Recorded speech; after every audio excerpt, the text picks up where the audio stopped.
ಹುಲ್ಲುಗಳನ್ನು ಎಪ್ಪಿಸಿ ಆನಂದವನ್ನು ತೋರಿಸ್ಬೇಕಂತೆ.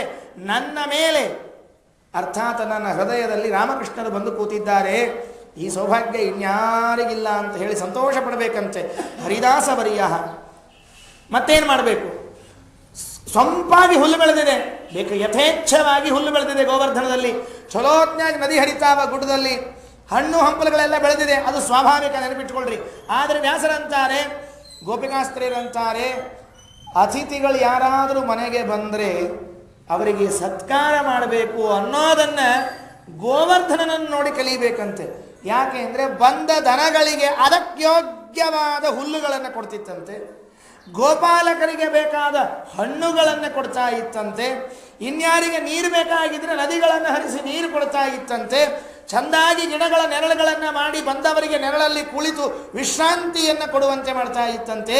ಇದನ್ನು ನೋಡಿ ಗೋಪಿಕಾಸ್ತ್ರೀ ಅಂತಾಳೆ, ನಿಜವಾಗಿ ಹರಿದಾಸರಲ್ಲಿ ಶ್ರೇಷ್ಠನಾದ ಗೋವರ್ಧನನಿಂದ ಅತಿಥಿ ಸತ್ಕಾರವನ್ನು ಮಾಡೋದನ್ನು ಕಲಿಬೇಕು ನಾವು ಅಂತ ಹೇಳ್ತಾ ಇದ್ದಾರೆ.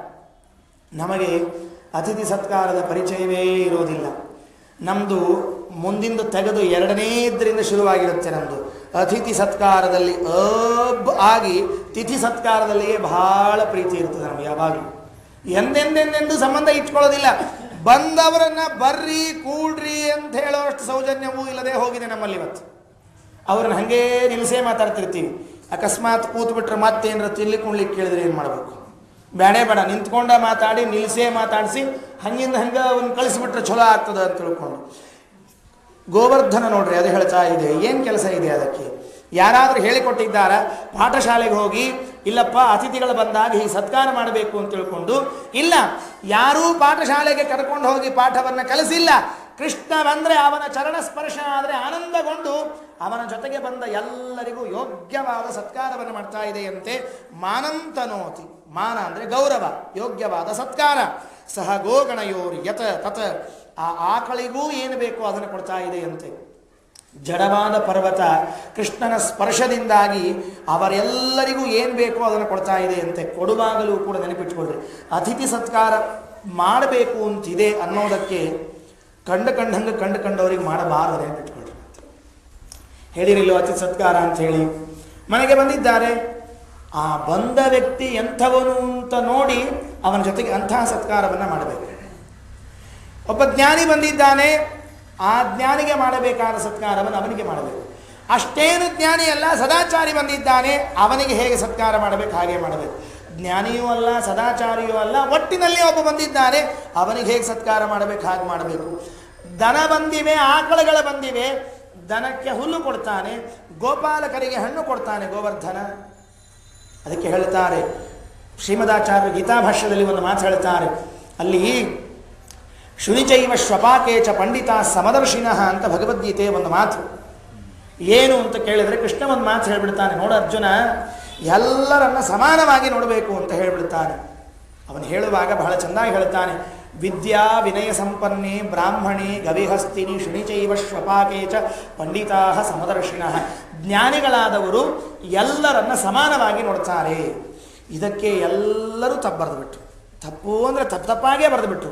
ವಿದ್ಯಾ ವಿನಯ ಸಂಪನ್ನನಾದ ಬ್ರಾಹ್ಮಣನಿಗೆ ಹೇಗೆ ಗೌರವ ಕೊಡ್ತಾರೋ, ಗವಿಹಸ್ತಿರಿ ಆಕಳಿಗೆ ಅಷ್ಟೇ ಗೌರವ ಕೊಡಬೇಕು, ಆನಿಗೂ ಅಷ್ಟೇ ಗೌರವ ಕೊಡಬೇಕು, ಶುನಿ ನಾಯಿಗೂ ಅಷ್ಟೇ ಗೌರವ ಕೊಡಬೇಕು, ಶ್ವಪಾಕ ಚಂಡಾಲನಿಗೂ ಅಷ್ಟೇ ಗೌರವವನ್ನು ಕೊಡಬೇಕು, ಎಲ್ಲರನ್ನೂ ಸಮಾನವಾಗಿ ನೋಡಬೇಕು ಅಂತ ಎಲ್ಲ ವ್ಯಾಖ್ಯಾನಕಾರರು ಬರೆದುಬಿಟ್ರು. ಶ್ರೀಮದಾಚಾರ್ಯರಂತಾರೆ, ಸ್ವಲ್ಪ ತಲೆ ಬೇಕೋ ಬೇಡವೋ ನಿಮಗೆ? ಎಲ್ಲರನ್ನೂ ಸಮಾನವಾಗಿ ನೋಡಬೇಕು ಅಂತ ಹೇಳೋದಿದ್ರೆ ಎಲ್ಲರನ್ನೂ ಸಮಾನ ನೋಡು ಅಂತ ಇಷ್ಟೇ ಹೇಳಿ ಮುಗಿಸ್ಲಿಕ್ಕೆ ಬರ್ತಿತ್ತು. ಹೆಸರು ತಗೊಂಡು ಯಾಕೆ ಹೇಳಬೇಕಾಗಿತ್ತು? ಇವರನ್ನ ಇವರನ್ನ ಇವರನ್ನ ಇವರನ್ನ ಸಮಾನವಾಗಿ ನೋಡ್ರಿ ಅಂತ. ಎಲ್ಲರನ್ನೂ ಸಮಾನವಾಗಿ ನೋಡ್ರಿ ಒಂದೇ ಶಬ್ದ.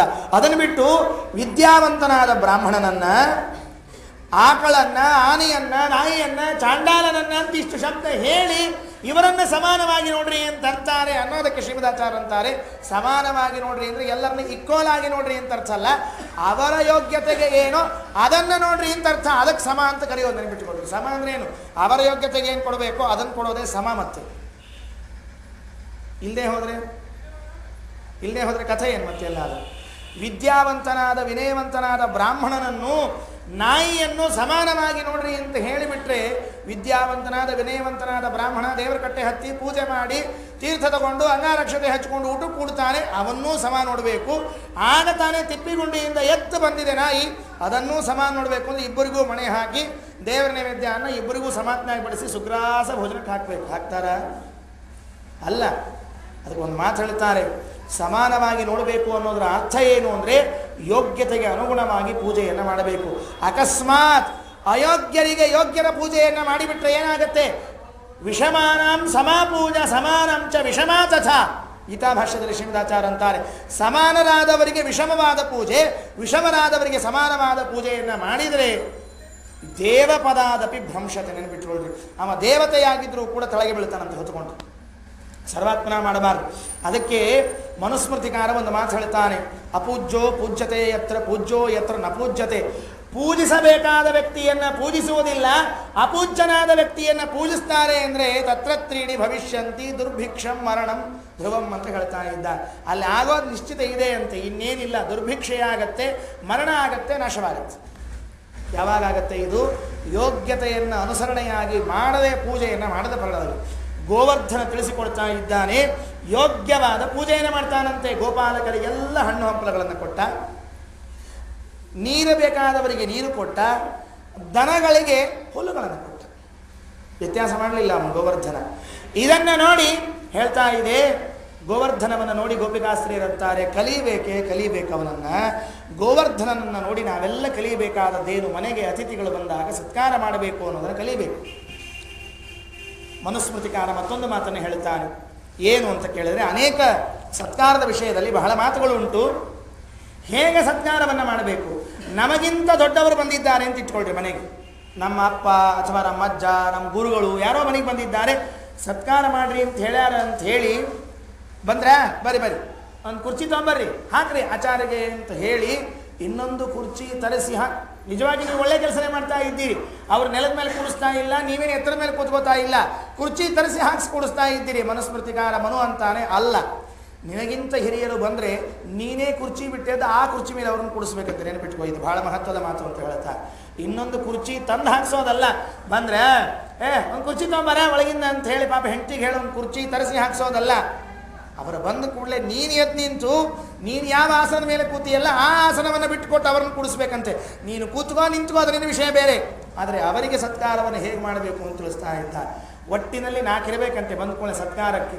ಏನಿರಬೇಕು ಅಂತ ಕೇಳಿದರೆ, ತೃಣಾನಿ ಭೂಮಿ ಉದಕಂ ವಾಕ್ಚತುರ್ಥಿ ಚ ಸುನೃತ. 4 ಇರಬೇಕಂತೆ. ತೃಣಾನಿ ಭೂಮಿ ಉದಕಂ ವಾಕ್ಚತುರ್ಥಿ. ಬಂದ ಕೂಡಲೇ ಬರ್ರಿ ಅಂತ ಕರಿಬೇಕಂತೆ ಮೊದಲನೇದು. ಯಾರಾದರೂ ಬಂದರೆ ಬರ್ರಿ, ಕೈಕಾಲು ತೊಳ್ಕೊಳ್ರಿ, ಕೂಡ್ರಿ, ಏನಾದರೂ ತೊಗೊಳ್ತೀರಾ, ಇನ್ನೇನು ಕೇಳೋದು ಬೇಕಾಗಿಲ್ಲ. ಇದಕ್ಕಿಂತ ಹೆಚ್ಚಿದ್ದನ್ನು ಏನೂ ಕೇಳಬೇಡ್ರಿ ಅಂತ ಹೇಳ್ತಾ ಇದೆ. ಬಂದವರಿಗೆ ಬರ್ರಿ ಅನ್ನೋದು ಒಂದು ದೊಡ್ಡ ಸತ್ಕಾರ. ಬಂದ ಮೇಲೆ ಕೈಕಾಲು ತೊಳ್ಕೊಳ್ರಿ ಅನ್ನೋದು, ಕೂಡ್ರಿ ಅಥವಾ ಕೈಕಾಲು ತೊಳ್ಕೊಳ್ರಿ, ಯಾವುದಾದ್ರೂ ಹಿಂದೆ ಮುಂದೆ ಅದೇ ಪ್ರಶ್ನೆ ಇಲ್ಲ. ಕೂತ್ಕೊಳ್ರಿ, ಕೈಕಾಲು ತೊಳ್ಕೊಳ್ರಿ, ಏನಾದರೂ ತಗೊಳ್ತೀರಾ, ಇವು 4 ಕೇಳೋದು ನಿಜವಾದ ಅತಿಥಿ ಸತ್ಕಾರ. ಇದರಲ್ಲಿ ಒಂದ್ಯಾವುದನ್ನಾದರೂ ಬಿಟ್ಟರೂ ಅತಿಥಿ ಸತ್ಕಾರವಲ್ಲವಂತೆ. ಅದಕ್ಕೆ ಪರೀಕ್ಷಿತ ರಾಜ ಅಂತಾನೆ, ನಾನು ರಾಜರಾಗಿ ಬಂದವನು, ಈ ಶಮೀಕ ಮಹರ್ಷಿ ಎದ್ದು ನಿಂತ್ಕೊಂಡು ಬರ್ರಿ, ಕೂಡ್ತೀರಾ, ಏನಾದರೂ ತಗೊಳ್ತೀರಾ ಅಂತ ಕೇಳಲಿಲ್ಲ, ಅತಿಥಿ ಸತ್ಕಾರವನ್ನು ಮಾಡಲಿಲ್ಲ. ಇವನೆಂಥ ಋಷಿ, ಇವನಿಗೆ ಸರಿಯಾದ ಪಾಠವನ್ನು ಕಲಿಸ್ತೀನಿ ಅಂತ ಹೇಳಿ ಮೃತಸರ್ಪವನ್ನು ಕೊರಳಿನ ಮೇಲೆ ಹಾಕಿ ಹೋಗ್ತಾನೆ. ಇದೇ ಕಾರಣವನ್ನು ಭಾಗವತ ಹೇಳ್ತಾ ಇದೆ, ಅತಿಥಿ ಸತ್ಕಾರವನ್ನು ಯಾರು ಮಾಡೋದಿಲ್ಲ ಅವರಿಗೆ ಮಹಾ ಅನರ್ಥಗಳಾಗತ್ತೆ ಅಂತ ಹೇಳ್ತಾರೆ. ಕಾಠಕೋಪನಿಷತ್ನಲ್ಲಿ ಒಂದು ಮಾತು ಹೇಳ್ತಾ ಇದೆ, ಯಮದೇವರ ಮನೆಗೆ ನಚಿಕೇತ ಹೋಗಿರ್ತಾನೆ. ನೆನಪಿಟ್ಕೊಳ್ರಿ, ಯಮದೇವರು ಎಷ್ಟು ದೊಡ್ಡ ವ್ಯಕ್ತಿಗಳು. ಅವರ ಮನೆಗೆ ಒಂದು ಸಣ್ಣ ಬಾಲಕ ಬ್ರಹ್ಮಚಾರಿ ನಚಿಕೇತ ಹೋಗಿರ್ತಾನೆ. ಹೋದರೆ ಮನೆಯಲ್ಲಿ ಯಮದೇವರೆಲ್ಲೋ ಬೇರೆ ಕೆಲಸಕ್ಕಂತ ಊರಿಗೆ ಹೋಗಿದ್ರಂತೆ. ಇದೊಂದು ದೊಡ್ಡ ಕಥೆ ರೀ. ಯಮದೇವರಿಗೆ ಏನು ಕೆಲಸ ಇತ್ತೋ ಊರಿಗೆ ಹೋಗಲಿಕ್ಕೆ, ಅವರೆಲ್ಲ ಊರಿಗೆ ಹೋಗಿದ್ದಾರೆ. ಹೆಂಡತಿ ಶ್ಯಾಮಲಾದೇವಿ ಬಂದು ಬಾ ಬ್ರಾಹ್ಮಣ ಬಂದು ಒಳಗೆ ಬಾ ಅಂದರೆ ಬರಲಿಲ್ಲ ಆತ. ಯಾಕೆ ಅಂದರೆ ಯಜಮಾನ ಇಲ್ಲದೆ ಮನೆಯಲ್ಲಿ ಒಳಗೆ ಪ್ರವೇಶ ಮಾಡಬಾರ್ದು ಅಂತ ನಿಯಮ ಅಂತೆ. ಬರೀ ಹೆಣ್ಮಕ್ಳು ಇದ್ದರೆ ಮನೆ ಒಳಗೆ ಹೋಗಿಲ್ವಂತೆ. ಎಷ್ಟು ಕಷ್ಟ ಇದೆ ರೀ. ಭಾರತೀಯ ಸಂಸ್ಕೃತಿಯನ್ನು ಒಬ್ಬರ ಆಚರಣೆಗೆ ತರ್ತಾ ಇಲ್ಲ ನಾವೆಲ್ಲ. ನುಗ್ಗಿಬಿಡೋದು ಅಷ್ಟೇ, ವಾಗ್ದಾರಿ ಅಂತ ಒಳಗೆ ಹೋಗಿಬಿಡೋದು, ಇದ್ದಾರೋ ಬಿಟ್ಟಾರೋ ಆಮೇಲೆ ಕೇಳೋದು. ಹೊರಗೆ ನಿಂತುಕೊಂಡಿದ್ದಾನೆ 3 ದಿವಸ. ಅವನು ಬರೋ ತನಕ ಹೊರಗೆ ನಿಂತ್ಕೊಂಡಿದ್ದಾನೆ. ಬರೇ ಹೊರಗೆ ನಿಂತ್ಕೊಂಡಲ್ಲ, ಹೆಂಗೋ ಹೊರಗೆ ಇದ್ದಾನೆ ಬಿಡು ಅಂತ ತಿಳ್ಕೊಂಡು ಹೇಳಿ ಹೊರಗಿಂದ ಹೊರಗೆ ತಟ್ಟಿ ಹಾಕ್ಕೊಂಡು ಊಟ ಮಾಡಿ ಹೊಡೆದು ಗಡದ್ದಾಗಿ ಮಲ್ಕೊಂಡಿದ್ದಲ್ಲ, 3 ದಿವಸ ಉಪವಾಸ ಇದ್ದಾನಂತೆ. ಯಮದೇವರಿಗೆ ಭಯ ಆಯಿತಂತ ನೆನ್ಪಿಟ್ಕೊಳ್ಳಿ. ಬ್ರಾಹ್ಮಣ ಕುಮಾರ ಅತಿಥಿಯಾಗಿ ಬಂದಿದ್ದಾನೆ, 3 ದಿವಸ ಉಪವಾಸ ಇದ್ದಾನೆ, ಇವನಿಗೆ ಸತ್ಕಾರ ಮಾಡದೆ ಹೋದರೆ ಶ್ರೀಮದಾಚಾರ್ಯ ವಾಕ್ಯ ದೇವ ಪದೋಪಿ ಭ್ರಂಶತೆ, ಬೇಡವೇ ಬೇಡಪ್ಪ ಅಂತ ಹೇಳಿ 3 ವರ ಕೊಡ್ತೀನಿ ಮಹಾರಾಜ, ನನಗೆ ಏನು ಬೇಕಾದರೂ ಕೇಳಿಕೋ ಅಂತ ಯಮದೇವರು ಆ ಬಾಲಕನಿಗೆ 3 ವರ ಕೊಡ್ತಾರಂತೆ. ಯಾಕೆ ಅಂತ ಕೇಳಿದ್ರೆ ಕಾಟಕೋಪನಿಷತ್ತು ಹೇಳ್ತದೆ, ಅತಿಥಿ ಸತ್ಕಾರ ಮಾಡದೇ ಇದ್ದದರ ಪರಿಣಾಮ ಅಂತ ಹೇಳ್ತಾ ಇದೆ. ಬಹಳ ಮಹತ್ವದಿದೆ ಸತ್ಕಾರವನ್ನು. ಗೋವರ್ಧನ ಗಿರಿಯನ್ನು ನೋಡಿ ನಾವು ಆ ಪಾಠವನ್ನು ಕಲಿಯಬೇಕಂತೆ. ಗೋವರ್ಧನ ಬಂದ ಕೂಡಲೇ ಹಂತಾಯ ಮದ್ರಿಮಬಲ ಹರಿದಾಸವರ್ಯ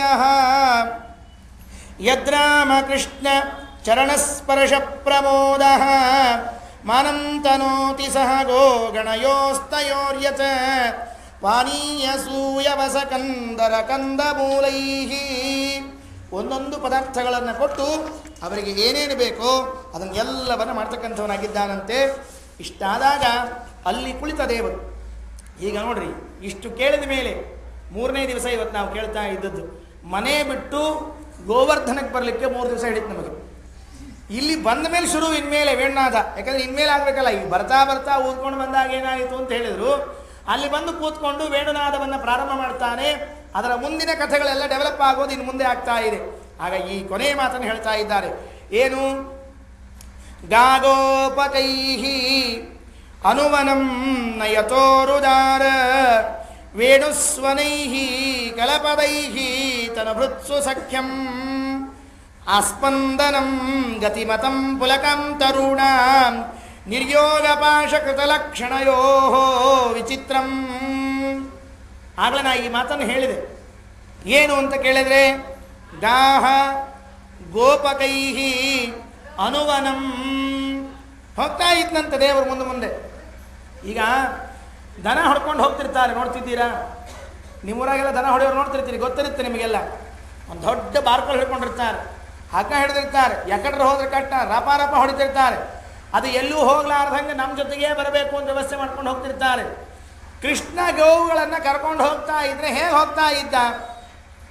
ಯಾರಿಗೂ ಹಗ್ಗ ಹಾಕಿರಲಿಲ್ಲ, ನೆನ್ಬಿಟ್ಕೊಳ್ಳಿ. ಯಾರಿಗೂ ಹಗ್ಗ ಹಾಕಿರಲಿಲ್ಲ. ಅಕಸ್ಮಾತ್ ಯಾವುದಕ್ಕಾದರೂ ಹಗ್ಗ ಇದ್ದಿದ್ರೆ ಅದನ್ನು ಎಳ್ಕೊಂಡು ಹೋಗ್ತಿರ್ಲಿಲ್ಲವಂತೆ. ಎಲ್ಲಿ ಹೋಗ್ತಿದ್ದ ಅಂತ ಕೇಳಿದ್ರೆ ಹೆಗಲ ಮೇಲೆ ಹಗ್ಗ ಹಾಕ್ಕೊಂಡಿರ್ತಿದ್ದಂತೆ. ಅದು ಸುಮ್ಮನೆ ಪ್ರಾಯಶಃ ಅದನ್ನು ನೋಡೇ ಇವತ್ತಿನವರೆಲ್ಲ ಮುಂದೆ ಕಲ್ತಿದ್ದಿರಬೇಕು.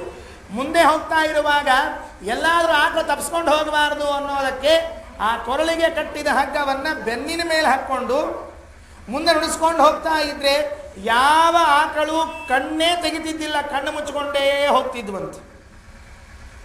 ನೆನಪಿಟ್ಕೊಳ್ರಿ, ಕಣ್ಣು ತೆಗೆದು ಹೋದ್ರೇನೆ ಬೀಳ್ತೀವಿ ಹೊತ್ಕೊಂಡು, ಅಂಥದ್ದು ಕಣ್ಣು ತೆಗೆದೇನೆ ಹೋಗ್ತಾ ಇದೆ ಅಂತೆ. ಮತ್ತೊಂದು ಸ್ವಾರಸ್ಯ ಇದೆ, ನಿಮಗೆ ಗೊತ್ತಿರಬೇಕು. ಆಕಳು ಸಾಕು ಪ್ರಾಣಿಗಳಿವೆ ಅಲ್ಲ, ಇವಕ್ಕೆ ನೀವು ಯಾವ ಅಡ್ರೆಸ್ ಕೊಡದೇ ಇದ್ರೂ ಕರೆಕ್ಟಾಗಿ ಹೋಗುತ್ತೆ, ಕರೆಕ್ಟಾಗಿ ಬರುತ್ತೆ. ನೆನ್ಪಿಟ್ಕೊಳ್ರಿ, ನಾವು ಅಡ್ರೆಸ್ ಹಿಡ್ಕೊಂಡು ಗಲ್ಲಿ ಗಲ್ಲಿ ಸುತ್ತಿ ಕೊನೆಗೆ ರಿಕ್ಷಾದ ಮೀಟ್ರ್ ಏರಿದ ಮೇಲೆ ನಿಂತ್ಕೊಂಡು ಇದೇ ಇರ್ಬೋದು ಬಿಡಪ್ಪ ಮರ, ನೀವು ಹೋಗಿ ನಾವು ಹುಡ್ಕೋತೀವಿ ಅಂತ ಕಳಿಸ್ತೀವಿ ರಿಕ್ಷಾದವನು. ಕೈಯಾಗ ಅಡ್ರೆಸ್ ಚೀಟಿ ಹಿಡ್ಕೊಂಡು ಹುಡ್ಕೋ ಪದ್ಧತಿ ನಮ್ಮದು. ಯಾವ ಆಕಳಿಗೂ ಇಷ್ಟನೇ ಓಣಿ, ಇಷ್ಟನೇ ಕ್ರಾಸ್, ಇಷ್ಟನೇ ಮನೆ ಅಂತ ಹೇಳೋದು ಬೇಡ. ನೀವು ಇಲ್ಲಿಂದ ಬಿಟ್ಬಿಟ್ರೆ ಹೋಗುತ್ತೆ, ಮೇಯ್ಕೊಂಡು ರಾತ್ರಿ ಆದ ಮತ್ತಿಲ್ಲೇ ಬರುತ್ತೆ. ಅದು ಯಾರು ಕಲಿಸ್ಕೊಟ್ರು? ಅದನ್ನು ಯಾರು ಕಲಿಸ್ಕೊಡಬೇಕಾಗಿಲ್ಲ. ಕೃಷ್ಣ ಕೊಳಲನ್ನು ನುಡಿಸ್ತಾ ಹೋಗ್ತಾ ಇದ್ರೆ ಕಣ್ಣು ಮುಚ್ಚಿಕೊಂಡು ಹೋಗ್ತಾ ಇದ್ವಂತೆ. ಯಾವುದಕ್ಕೂ ಭಯ ಇರಲಿಲ್ಲ. ನಾವೆಲ್ಲ ತೆಗನಾಗಿ ಬಿದ್ದುಬಿಟ್ರೆ, ಯಾರ ಹುಲಿ ಬಂದು ಹಬ್ಬಕ್ಕಂತ ತಿಂದುಬಿಟ್ರೆ, ಹಿಂದಾದರೆ ಮುಂದಾದರೆ ಸಾಲು ಸಾಲಾಗಿ ಎಲ್ಲ ಆಕಳುಗಳು ಕಣ್ಣು ಮುಚ್ಚಿಕೊಂಡು ಕೃಷ್ಣನ ಮುರಳಿಯ ನಾದವನ್ನು ಕೇಳ್ತಾ ಹೋಗ್ತಾ ಇದ್ವಂತೆ. ಉಳಿದು ಗೋಪಾಲಕರು ಏನು ಮಾಡ್ತಿದ್ರು? ಮತ್ತೆ ಅವರು ಹೊರಟಿದ್ರಲ್ಲ. ಮತ್ತೆ ಉಳಿದ ಗೋಪಾಲಕರು ಹೊರಟಿದ್ರೆ ತಮ್ಮ ದನಗಳನ್ನು ಕರ್ಕೊಂಡು ಹೋಗ್ತಾ ಇದ್ರೆ ಯಾರೂ ತಮ್ಮ ದನಗಳ ಕಡೆ ಚಿಂತೆ ಇಲ್ಲ. ಅವರಿಗೆ ತಮ್ಮ ದನಗಳ ಚಿಂತೆ ಇಲ್ಲೇ ಇಲ್ಲ. ಯಾಕೆ? ನಾವೇ ತಲೆ ಕೆಡ್ಸ್ಕೋಬೇಕು. ಕೃಷ್ಣನ ಆಕಳು ಹೊಂಟಲ್ಲಿ ನಮ್ಮ ಆಕಳು ಹೋಗ್ತಾ ಒಂದು ಗ್ಯಾರಂಟಿ ಇದೆ. ಕೃಷ್ಣನ ಆಕಳುಗಳು ಎಲ್ಲಿ ಹೋಗುತ್ತೆ ಅಲ್ಲಿ ನಮ್ಮ ಆಕಳು ಹೋಗುತ್ತೆ ಅಲ್ರಿ. ಅದೇ ಹ್ಯಾಂಗೆ ಸಿದ್ಧ ಆಯಿತು? ಕೃಷ್ಣನ ಆಕಳಲ್ಲಿ ಹೋಗ್ತಾ, ಇವ್ರ ಆಕಳಲ್ಲೇ ಹೋಗ್ತಾವಂತ. ಯಾಕೆ ಅಂತ ಕೇಳಿದರೆ ಆ ಎಲ್ಲ ಆಕಳುಗಳು ಇದ್ದದ್ದು ಮೊದಲು ನಂದಗೋಪನ ಮನೆಯಾಗ. ನೆನಪಿಟ್ಕೊಳ್ಳಿ, ಗೋಕುಲದಲ್ಲಿ ಎಷ್ಟು ಆಕಳುಗಳಿವೆ, ಎಲ್ಲ ಆಕಳು ಇದ್ದದ್ದು ಮೊದಲು ನಂದಗೋಪನ ಮನೆಯಾಗೆ. ಯಾವಾಗ ಕೃಷ್ಣಾವತಾರ ಆಯಿತು ಆಗ ನಂದಗೋಪ ನನ್ನ ಮನೆಯಲ್ಲಿ ಇದ್ದ ಆಕಳುಗಳನ್ನು ದಾನ ಕೊಡೋಣ ಅಂತ ಕೊಟ್ಟನಂತೆ. ಕರೆ ಕೊಟ್ಟದ್ದು ಆಕಳ ದಾನ ಕೊಡಬೇಕು ಅಂತ. ವಾದರಾಜ ಸ್ವಾಮಿ ರುಕ್ಮೇಶ್ವರಿಯಲ್ಲಿ ಅಂತಾರೆ, ದಾನ ಕೊಡಬೇಕು ಅಂತ ಕೊಟ್ಟಿಲ್ಲವ.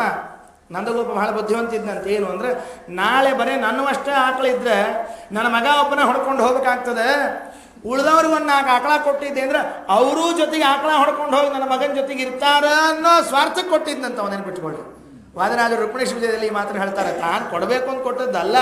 ನಿಮಗೊಂದು 2 ಆಕಳ ನಿಮಗೊಂದು 2 ಆಕಳ ಕೊಟ್ಟರೆ ನೀವೇನು ಮಾಡಬೇಕು? ನೀವು ಮೇಯಿಸ್ಲಿಕ್ಕೆ ಕಳಿಸ್ಬೇಕೆ? ನನ್ನ ಮನೆ ಆಕಳದ ಹೋಗ್ಬೇಕೆ? ನನ್ನ ಆಕಳ ನಿಮ್ಮ ಆಕಳ ಬಂದಮೇಲೆ ನಮ್ಮ ಹುಡುಗನ ಜೊತೆ ನಿಮ್ಮ ಹುಡುಗರು ಹೋಗ್ಬೇಕೆ? ಅಂತೂ ನಮ್ಮ ಹುಡುಗನ ಜೊತೆಗೆ 4 ಮಂದಿ ಹೋಗ್ತಾರೆ ಅನ್ನೋ ಉದ್ದೇಶ ಇಟ್ಕೊಂಡು ಮೊದಲಿಗೆ ದಾನ ಮಾಡಿದ ಅಂತ ವಾದರಾಜರು ರುಕ್ಮಿಣೇಶ ವಿಜಯದಲ್ಲಿ ಹೇಳ್ತಾ ಇದ್ದಾರೆ. ಎಲ್ಲ ಆಕಳ ಅವನದೇ ಅಂದ ಮೇಲೆ ಮತ್ತು ಅಲ್ಲೇ ಜೊತೆಗೆ ಹೋಗಬೇಕಲ್ಲ.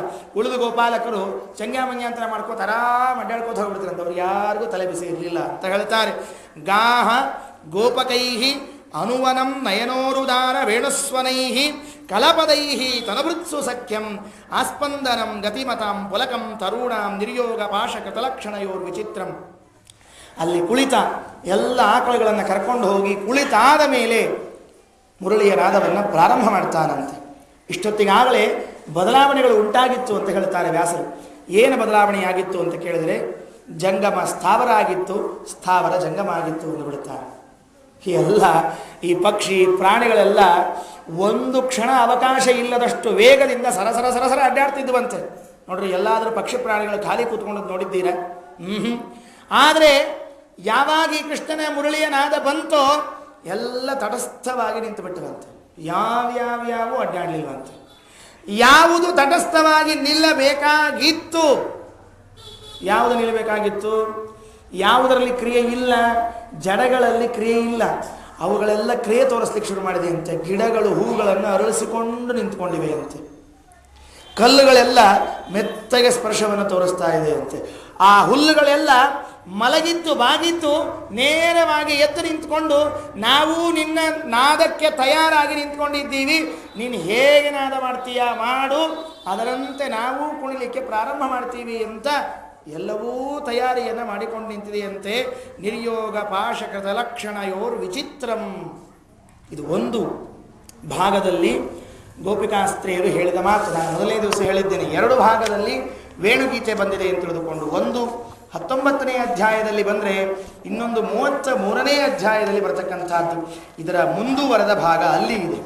ಏನಾಯಿತು? ಅವರು ಹೋದ ಮೇಲೆ ಮತ್ತೆ ಮುಂದೆ ಇನ್ನುಳಿದ ಗೋಪಿಕಾಸ್ತ್ರೀಯರೆಲ್ಲ ಸೇರಿಕೊಂಡು ಆ ಕೃಷ್ಣ ಮುರಳಿಯ ನುಡಿಸೋದನ್ನು ಇನ್ನು ಮುಂದೆ ಹೇಳಿ ಪ್ರಾರಂಭ ಮಾಡ್ತಾರೆ. ಮತ್ತೆ ಇದು ದಾರಿಯಲ್ಲಿ ಹೋದಾಗಾಯಿತು. ಈಗ ಅಲ್ಲಿ ನಿಂತು ಅಲ್ಲಿ ಕುಳಿತು ಭಗವಂತ ವೇಣುನಾದವನ್ನು ಪ್ರಾರಂಭ ಮಾಡಿದ್ನಲ್ಲ, ಅದು ಹೇಗಿತ್ತು? ಗೋಪ್ಯ ಕೃಷ್ಣೇವನಂ ಯಾತೆ ತಮನುದ್ರುತ ಚೇತಸಃ ಕೃಷ್ಣಲೀಲಾಂ ಪ್ರಗಾಯಂತ್ಯಃ ನಿನ್ಯುರ್ದುಃಖೇನ ವಾಸರಂ. ಅಯ್ಯೋ ಕೃಷ್ಣ, ಹೋಗ್ಬಿಟ್ಟಲ್ಲಪ್ಪ, ದೂರ ಹೋಗ್ಬಿಟ್ಟಲ್ಲ, ಎದುರಿಗೆ ಇದ್ರೆ ನೀನು ನೋಡಾದರೂ ಸಮಯವನ್ನು ಕಳೀತಾ ಇದ್ವಿ. ಈಗ ಏನು ಮಾಡಬೇಕು? ಒಂದು ಕೆಲಸ ಮಾಡೋಣ. ಹಾಗಾದರೆ ನೀನು ಮಾಡುವ ಕ್ರಿಯೆಗಳನ್ನಾದರೂ ಹೇಳಿಕೊಂಡು ಕಾಲವನ್ನು ಕಳೆಯೋಣ. ಅದರಲ್ಲಿ ವೇಣುವಿನ ನಾದವನ್ನು ಹೇಗೆ ಮಾಡ್ತಿದ್ದಿ ಅನ್ನೋದನ್ನು ನೋಡಿ ಕಳೆಯೋಣ ಅಂತ ತಿಳಿದುಕೊಂಡು ಹೇಳಿ ಪ್ರಾರಂಭ ಮಾಡ್ತಾ ಇದ್ದಾರೆ. ಹಿಂದೆ ಹೇಳಿದ ಶ್ಲೋಕಗಳಿಗಿಂತಲೂ ಇನ್ನೂ ಸ್ವಲ್ಪ ಧಾಟಿ ಬದಲಾವಣೆ ಮಾಡಿ ಅನ್ಲಿಕ್ಕೆ ಬಹಳ ಸರಳ ಮಾಡಿಕೊಡ್ತಾರೆ ವ್ಯಾಸರು. ಬಹಳ ಸರಳ ಮಾಡಿಕೊಡ್ತಾರೆ.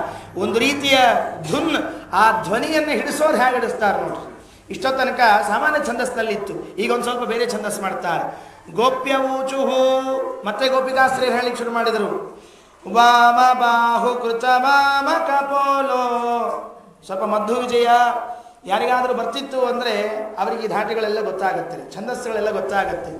ವಾಮ ಬಾಹು ಕೃತ ವಾಮ ಕಪೋಲೋ ವಲ್ಗಿತ ಭ್ರುರಧರಾರ್ಪಿತ ವೇಣುಂ ಕೋಮಲಾಂಗುಲಿಭಿರಾಶ್ರಿತ ಮಾರ್ಗಂ ಗೋಪ್ಯಗೀರಯತಿ ಯತ್ರ ಮುಕುಂದಃ ಐತರೇಯ ಮತ ಕಿಂಚನ ಸೂಕ್ತಂ ಸೂಚಯನ್ ಸದಸಿ ತತ್ರ ಗರಿಷ್ಠಃ ಶ್ರುತುಮಿಚ್ಛತಿ ಸಭಾವಗಮಭ್ಯಃ ಸೂಕ್ತಭಾವಮಿತಿ ತಾವದುವಾಚ. ಮಧ್ವ ವಿಜಯದಲ್ಲಿ 6ನೇ ಸರ್ಗ ಇದೇ ಧಾಟಿ ಹೇಳಿದೆ, ನೆನಪಿಟ್ಕೊಳ್ರಿ. ಸಂಸ್ಕೃತ ಬಹಳ ಚಂದದಲ್ಲಿ ಕಲಿಬೇಕು ನಾವೆಲ್ಲ ಅಷ್ಟೇ. ಅದನ್ನು ಇದು ನೀವೇನು ಮಾಡೋದು ಬೇಡ, ಅರ್ಥ ಬೇಡ, ಮತ್ತೊಂದು ಬೇಡ, ಮುಗಿದೊಂದು ಬೇಡ. ಹೇಗೆ ಗೋಪಿಗೀತ ಹೇಳ್ತಿರ್ತಿರಲ್ಲ, ಏನು ಅರ್ಥ ಗೊತ್ತಿದೆಯಾ ಅದಕ್ಕೆ? ತವ ಕಥಾಮೃತಂ ತಪ್ತ ಜೀವನಂ ಕವಿಭಿರೀಡಿತಂ ಕಲ್ಮಷಾಪಹಂ.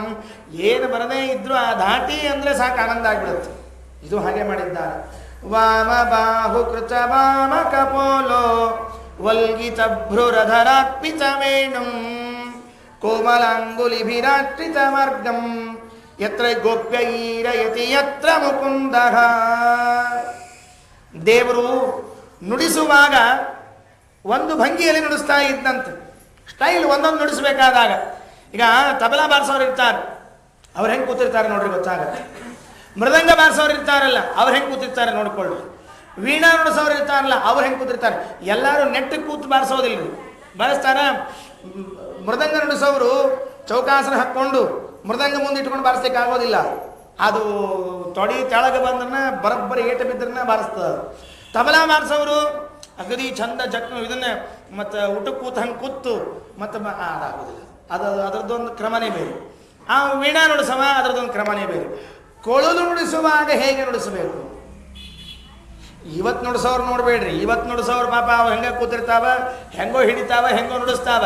ಕೃಷ್ಣ ಅವತ್ತು ಮೊಟ್ಟ ಮೊದಲ ಬಾರಿ ಇಂಟ್ರೊಡ್ಯೂಸ್ ಮಾಡಿದ್ನಲ್ಲ ಕೊಳಲನ್ನು ನುಡಿಸಬೇಕಾದಕ್ಕೆ, ಹೇಗೆ ನುಡಿಸಿದ ಅನ್ನೋದನ್ನು ನೆನಪು ಮಾಡ್ಕೊಳ್ತಾರೆ. ಇವರೇನು ನೋಡಿಲ್ಲ, ಮತ್ತೆ ಅದನ್ನು ನೋಡಿಲ್ಲ ಅಂದರೆ ಈಗ ಖುದ್ದು ನೋಡಿಲ್ಲ, ಎಂದೋ ಒಂದು ಸರ್ತಿ ನೋಡಿದ್ದಾನೆ ಕೃಷ್ಣ ನುಡಿಸೋದನ್ನು. ಅದನ್ನು ಹೇಳ್ತಾ ಇದ್ದಾರೆ. ವಾಮ ಬಾಹು ಕೃತ ವಾಮ ಕಪೋಲೋ, ಒಂದೇ ಮಾತಾಡ್ಬಿಟ್ಟು. ವಾಮ ಬಾಹು, ಎಡಭುಜದ ಮೇಲೆ ಎಡಗಲ್ಲವನ್ನು ಹಚ್ಚಿದ್ದಾನಂತೆ. ನಮ್ಮವ್ರು ಇಷ್ಟು ಪರಿ ಬಗ್ಗೆ ನುಡ್ಸಂಗಿಲ್ಲ ಬಿಡ್ರಿ. ನಮ್ಮವು ಇಷ್ಟು ಪರಿ ಬಗ್ಗಿಸಿಬಿಟ್ರೆ ಮುಂದೆ ಹಿಂಗೆ ತಿರುಗಲಿಕ್ಕೆ ಬರಂಗಿಲ್ಲ. ಆಮೇಲೆ ಸ್ಟ್ರಕ್ ಆಗಿಬಿಡ್ತಾವೆ ಅಲ್ಲಿಂದಲೇ. ಮತ್ತು ಅದಕ್ಕೆ ಇನ್ನೊಂದು ಡಾಕ್ಟರ್ ಬಂದು ತಿಕ್ಕಿ ರಿಪೇರಿ ಮಾಡಿದ್ಮೇಲೆ ಮತ್ತೆ ಹಿಂಗೆ ತೆಗಿಬೇಕು, ಅಷ್ಟೇ ಕೆಲಸ ಇಲ್ಲ. ಇವು ನಮ್ಮ ಪ್ರಾಣಾಯಾಮ ಮಾಡಂದಾಗ ನೋಡ್ತಿರ್ಬೇಕ್ರಿ ನೀವು. ಪ್ರಾಣಾಯಾಮ ಹೆಂಗೆ ಮಾಡ್ತಿರ್ತಾರೆ ನಮ್ಮವರು?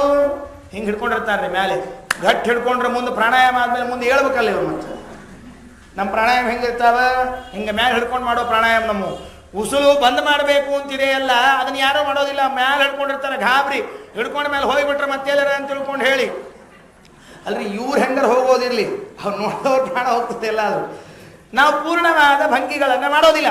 ಯಾವುದನ್ನು ಶಾಸ್ತ್ರದಲ್ಲಿ ಹೇಗೆ ಮಾಡಬೇಕು ಅಂತ ಹೇಳಲಾಗಿದೆಯೋ ಅದನ್ನು ಯಾವುದನ್ನೂ ಮಾಡೋದಿಲ್ಲ. ಕೃಷ್ಣ ತಾನು ಮುರಳಿಯ ನಾದವನ್ನ ಮಾಡುವಾಗ ಯಾವ ರೀತಿಯಲ್ಲಿ ನಿಂತ್ಕೊಂಡಿದ್ದ? ವಾಮ ಬಾಹು ಕೃತ ವಾಮ ಕಪೋಲೋ. ವಾಮ ಬಾಹು, ಪೂರ್ಣ ಎಡಭುಜದ ಮೇಲೆ ಎಡಗಲ್ಲವನ್ನು ಹಚ್ಚಿದ್ದಾನಂತೆ. ಇದು ಯಾಕೆ ಹಚ್ಚಿದ್ದಾನೆ ಗೊತ್ತಿಲ್ಲ, ನೀವು ನೆನಪಿಟ್ಕೊಳ್ರಿ. ಈಗ ನಿಮಗೆ ಒಂದು ಗೊತ್ತಾಗೋ ಅಂತ ಹೇಳ್ತೀನಿ. ನಮ್ಮ ಹುಡುಗರು ಇರ್ತಾವೆ, ಅವು ಏನಾದರೂ ತಪ್ಪು ಮಾಡಿದ್ದು ಅಂತ ಇಟ್ಕೊಳ್ರಿ. ಆ ಮಕ್ಕಳು ತಪ್ಪು ಮಾಡಿದಾಗಿ ಅಪ್ಪ ಅಮ್ಮ ಏನಾದ್ರು ಶಿಕ್ಷಾ ಕೊಡ್ಲಿಕ್ಕೆ ಬಂದರೆ ಅವೇನು ಮಾಡ್ತಾವೆ ಗೊತ್ತೇನೋ, ಸಣ್ಣ ಮುಖ ಮಾಡ್ತಿರ್ತಾವಲ್ಲ. ನೀವು ಅಕಸ್ಮಾತ್ ಏನೋ ನಗಿಸಿಬಿಟ್ರಿ ಅಂತ ಇಟ್ಕೊಳ್ರಿ, ಅಥವಾ ಅವು ನಿಮ್ಮನ್ನು ನಗಿಸ್ಬೇಕು ಅಂತ ಇಟ್ಕೊಳ್ರಿ. ಹೇಗೆ ನಗಿಸ್ತಾವೆ ಹೇಳ್ರಿ? ಹೀಂಗರ ನಿಂತು ನಗಿಸ್ತಾವೆ. ನೋಡಿರೋ ಇಲ್ಲ, ನೆನಪಿಟ್ಕೊಳ್ರಿ. ಮತ್ತೆ ಅವು ನಿಮ್ಮ ಹುಡುಗರು ನಿಮ್ಮನ್ನು ನಗಿಸ್ಬೇಕಾದ್ರೆ ಹೇಗೆ ನಗಿಸ್ತಾವೆ? ಸಣ್ಣವರಿದ್ದಾಗ್ರಿ, ಮತ್ತು ದೊಡ್ಡ ಕತ್ತೆ ಆದ್ಮೇಲೆ ನಗಿಸ್ತಾವ ಅಂತ ತಿಳ್ಕೊಳಕ್ಕೆ ಹೋಗಬಾರ್ದು. ನಮ್ಮ ಹುಡುಗ ದೊಡ್ಡ ಕತ್ತೆ ಆದ್ರೂ ಹಂಗೆ ನಗಿಸ್ತಾನೆ ಬಿಟ್ರಿ ಅಂದರೆ ಬಡಿತಾರೆ ಹಾಕೊಂಡು ಅಷ್ಟೇ. ಹಾಗಲ್ಲ, ಅದು ಮುದ್ದು ಮಗು ಇದ್ದಾಗ ಗಲ್ಲವನ್ನು ಬೆನ್ನಿನ ಮೇಲೆ ಇಟ್ಟುಕೊಂಡು ನೋಡಿಸಿ ನಮ್ಮನ್ನು ಆನಂದ ಪಡಿಸುತ್ತೆ. ಹಾಗೆ ಆ ಕೃಷ್ಣ ಮಾಡ್ತಾ ಇದ್ದಾನಂತೆ. ವಾಮ ಬಾಹು ಕೃತ ವಾಮ ಕಪೋಲೋ ವಲ್ಗಿತ ಭ್ರುರಧರಾರ್ಪಿತ ವೇಣು. ಅಷ್ಟೇ ಮಾಡಲಿಲ್ಲ, ಮತ್ತೆ ಹೇಳ್ತಾನೆ ವಲ್ಗಿತ ಭ್ರುಹು, ಹುಬ್ಬನ್ನ ಅದಕ್ಕೆ ತಕ್ಕಾಗೆ ಅಡ್ಜಸ್ಟ್ ಮಾಡಿದ್ದಾನಂತೆ. ಹಿಂಗೆ ಸೊಟ್ಟ ಮುಖ ಮಾಡಿದಾಗೂ ಗಂಟು ಮುಖ ಹಾಕ್ಕೊಂಡಿದ್ರೆ ಏನು ಪ್ರಾರಬ್ಧ ಅಲ್ಲ. ನಗೋ ಕಾಲಕ್ಕೂ ಗಂಟು ಮುಖದಿಂದೇ ನಕ್ರೆ ನಗು ಹ್ಯಾಂಗೆ ಬರ್ಬೇಕು ಹೇಳಿ ನೋಡುವಂತೆ. ಅವ್ರನ್ನ ನೋಡಿ ಇನ್ನೊಬ್ರು ನಗಬೇಕು, ಅಷ್ಟೇ ಖರ್ಚಾಗಿ ಅವ್ರದ್ದು ಏನು ನಗ್ಲಿಕ್ಕೆ ಬರೋದಿಲ್ಲ. ವಲ್ಗಿತಬ್ರು ರಥನಾತ್ಮಿತವೇಣು, ಹುಬ್ಬನ್ನು ಸರಿಯಾಗಿ ಮಣಸಿ ತುಟಿಗೆ ಸರಿಯಾಗಿ ಕೊಳಲನ್ನು ಹಚ್ಚಿ ಆ ಬೆರಳುಗಳನ್ನು ಆಡಿಸ್ತಾ ಇದ್ದಾನಂತೆ. ರಪ ಆಡಿಸೋದಲ್ಲ, ಮತ್ತೆ ಹೇಗೆ ಆಡಿಸ್ತಾ ಇದ್ದಾನೆ? ಕೋಮಲ ಅಂಗುಲಿಭಿರಾಶ್ರಿತ ಮಾರ್ಗಂ. ಕೋಮಲ ಅಂಗುಲಿ, ಎಷ್ಟು ಮೆತ್ತಗವ ಕೃಷ್ಣನ ಬೆರಳು ಅಂದ್ರೆ ಯಾರಿಗೆ ಅರ್ಥ ಆಗಬೇಕು? ದೇವರ ದೇಹವನ್ನೇ ಕಾಣದ ನಮಗೆ ಮೆತ್ತಗವ ಅಂದ್ರೆ ಹೆಂಗೆ ಅರ್ಥ ಆಗಬೇಕು? ಕೋಮಲ ಅಂಗುಲಿಭಿರಾಶ್ರಿತ ಮಾರ್ಗಂ. ಸತ್ಯಧ್ಯಾನ ತೀರ್ಥರ ಕಥೆ ಹೇಳ್ತಿರ್ತಾರೆ ಯಾವಾಗಲೂ. ಸತ್ಯಪ್ರಜ್ಞರಿಗೆ ಆಶ್ರಮ ಆಗಿತ್ತಂತೆ ಹೊಸದಾಗಿ. ಆಶ್ರಮ ಆದಾಗ ಪೂಜೆ ಮಾಡಬೇಕಲ್ಲ, ಗುರುಗಳು ಶಿಷ್ಯರಿಬ್ಬರು ಕೂಡ್ಕೊಂಡು. ಪೂಜೆ ಆಯಿತು. ಸತ್ಯಧ್ಯಾನ ತೀರ್ಥರು ಅವ್ರ ಕಡೆಯಿಂದ, ಸತ್ಯಪ್ರಜ್ಞರ ಕಡೆಯಿಂದ ಪೂಜೆ ಮಾಡಿಸಿದಾಗ ಪಾದ ಮುಟ್ಟಬೇಕಲ್ಲ, ಪಾದಸ್ಪರ್ಶ ಆಗಬೇಕಲ್ಲ. ರಾಮದೇವರು ಪಾದಸ್ಪರ್ಶ ಮಾಡಿಸಿದ್ರು, ಪಾದಸ್ಪರ್ಶ ಮಾಡಿಬಿಟ್ರು. ಸತ್ಯಪ್ರಜ್ಞ ತೀರ್ಥರು ಮಾಡಿದ್ರು. ಮೊದಲನೇ ದಿವಸ ಪೂಜೆ ಇನ್ನು ಮಾಡಿದ್ರೆ ಆಯಿತು. ಸತ್ಯಧ್ಯಾನ ತೀರ್ಥರು ಕೇಳಿರಂತ, ಹೆಂಗಿತ್ತು ಪಾದ ಅಂತ ಕೇಳಿದಂತ. ಹೆಂಗಿಂದ ಮೂರ್ತಿ ಪಾದ ಹೆಂಗಿರ್ತದೆ ರೀ? ಮೂರ್ತಿ ಪಾದ ಹೆಂಗಿರ್ತದೆ? ಮೂರ್ತಿ ಹೆಂಗಿರ್ತದೆ? ಹೆಂಗಿತ್ತು ಪಾದ ಅಂದ್ರೆ ಅರ್ಥ ಆಗಲಿಲ್ಲ ನನಗೆ. ಅಲ್ಲೋ ನಿಂಗೆ ಹೆಂಗೆ ಅನಿಸ್ತು ಹೇಳು ಅಂತ ಕೇಳಿದ್ರಂತೆ. ಏನಿಲ್ಲ ಸ್ವಾಮಿ, ಮೂರ್ತಿ ಹೆಂಗೆ ಅನಿಸ್ಬೇಕು, ಹೆಂಗೆ ಅನಿಸ್ಬೇಕು. ಅದಕ್ಕೆ ನಿನಗೆ ಹೇಳಿದ್ದು ಅಂತಂದ್ರೆ ನನಗೆ ಹೆಂಗೆ ಅನ್ನಿಸ್ತದೆ ಗೊತ್ತೇನು ಅಂತ ಕೇಳಿದ್ರಂತೆ ಸತ್ಯಧ್ಯಾನ ತೀರ್ಥರು. ಹೆಂಗೆ ಅನ್ನಿಸ್ತದೆ ಅಂದರೆ ಮೆತ್ತಗೆ ಹತ್ತಾವ ನನಗೆ ಅಂತ ಹೇಳಿದ್ರಂತೆ. ರಾಮದೇವರ ಪಾದವನ್ನು ಸ್ಪರ್ಶ ಮಾಡಿದ್ರೆ ಸತ್ಯಧ್ಯಾನ ತೀರ್ಥರಿಗೆ ಚಿಕ್ಕ ಮಕ್ಕಳ ಕೂಸಿನ ಕಾಲು ಮುಟ್ಟಿದ್ರೆ ಎಷ್ಟು ಮೆತ್ತಗಿರಬೇಕಲ್ಲ ಆ ಸ್ಪರ್ಶದ ಅನುಭವ ಇತ್ತಂತೆ ಅವರಿಗೆ. ಅದಕ್ಕೆಪ್ಪ ರಾಮದೇವರು ಮೂಲ ರಾಮದೇವರು ಅಂತ ಹೇಳೋದು. ಕಂಚಗಾರ ಪೆಟ್ಟಿಗೆ ಅಂಗಡಿ ಅಲ್ಲ, ಕಂಚಗಾರ ಅಂಗಡಿಯಾಗಿನ ಮೂರ್ತಿ ಅಲ್ಲದು, ಅಷ್ಟು ಶ್ರದ್ಧೆಯಿಂದ ಪೂಜೆ ಮಾಡಬೇಕು ಅಂತ ಹೇಳಬೇಕು ಅಂತ ಸತ್ಯಧ್ಯಾನ ತೀರ್ಥರು.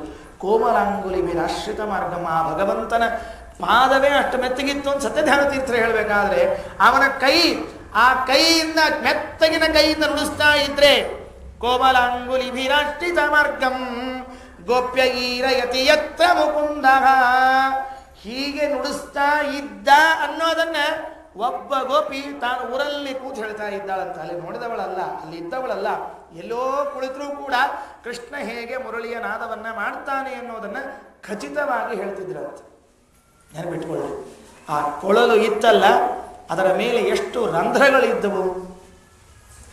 ಸುಮ್ಮನೆ ಹಿಂಗೆ ನುಡಿಸಿ ಟೈ ಅಂತ ಹೇಳಿ ಇವು ನಮ್ಮ ಇಟ್ಟಿರ್ತಾರೆ, 3-4 ಇಟ್ಟಿರ್ತಾರೆ. ನಮ್ಮಲ್ಲಿ ಊರಾಗೆಲ್ಲ ನವರಾತ್ರಿ ಜಾತ್ರೆ ಅಂತ ಬರ್ತಿರ್ತದೆ, ನಮ್ಮಲ್ಲಿ ಭಾಳ ಫೇಮಸ್ ನವರಾತ್ರಿ ಜಾತ್ರೆ.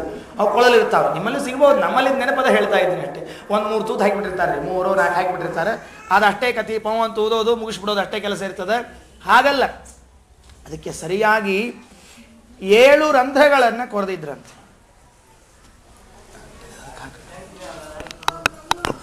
ಅದರಲ್ಲಿ ಸರಿಯಾಗಿ 7 ರಂಧ್ರಗಳನ್ನು ಕೊರೆದಿದ್ದಾರಂತೆ.